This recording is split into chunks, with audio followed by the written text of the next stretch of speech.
បាទរឿងសួស្តីបងប្អូនទាំងអស់គ្នាសូមស្វាគមន៍មកការវិភាគតម្លៃហាងឆេកមាសប្រចាំថ្ងៃពុធទី7ខែមករាឆ្នាំ2026យើងឃើញថាតម្លៃហាងឆេកមាសនៅក្នុងព្រឹកនេះបើកផ្សារមកគឺបានកើនឡើងទៅដល់កម្រិត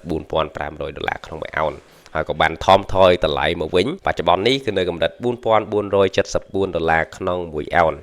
បាទអញ្ចឹងចង់ដឹងថាតើហាងឆេងមាសនៅក្នុងថ្ងៃនេះអាចនឹងមានបម្រែបម្រួលបែបណាបន្តទៀតហើយតំបន់ណាខ្លះដែលយើងអាចធ្វើការទិញលក់យកផលចំណេញបានតោះយើងចូលទៅមើលការវិភាគតាមបែបបច្ចេកទេសទាំងអស់គ្នាបាទអញ្ចឹងសម្រាប់តម្លៃហាងឆេងមាសនៅក្នុងថ្ងៃនេះខ្ញុំបានបែងចែកជាកម្រិតធៀមទិញហើយនិងធៀមលក់បាទកម្រិតទាបមាន3កម្រិតកម្រិតខ្ពស់ក៏មាន3កម្រិតដូចគ្នាដែលកម្រិតទាបទី1គឺនៅកម្រិត$4,430ក្នុងមួយអោនកម្រិតទាបទី2គឺនៅកម្រិត$4,403ក្នុងមួយអោនហើយនៅកម្រិតទាបទី3គឺនៅកម្រិត$4,379ក្នុងមួយអោនអញ្ចឹង3កម្រិតនេះគឺជាកម្រិតដែលយើងអាចធ្វើការធៀមទិញឡើងទៅវិញសម្រាប់កម្រិតខ្ពស់បាទក៏មាន3កម្រិតដូចគ្នាទី1គឺនៅកម្រិត$4,519ក្នុងមួយអោន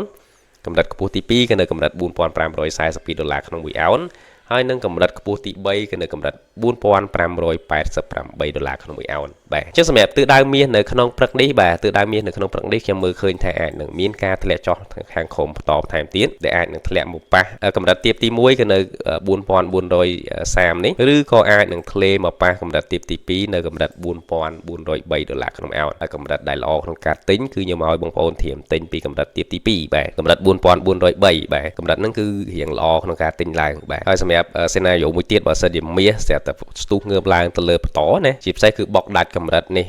$4,500ក្នុងមួយអោនម្ដងទៀតអញ្ចឹងទិសដៅមាសគឺអាចនឹងទៅលើហើយបាទទៅលើជាពិសេសមិនត្រូវត្រឹមកម្រិតខ្ពស់ទី1ទេអាចនឹងទៅកម្រិតខ្ពស់ទី2ឬក៏ទី3អញ្ចឹងតំបន់ដែលខ្ញុំឲ្យបងប្អូនធៀមលក់ចោះអាចនឹងកម្រិតខ្ពស់ទី2បាទឬក៏កម្រិតខ្ពស់ទី3ណាបើសិនជាឡើងមកផុតហើយធៀមលក់គឺបាទពីទី2នេះឬក៏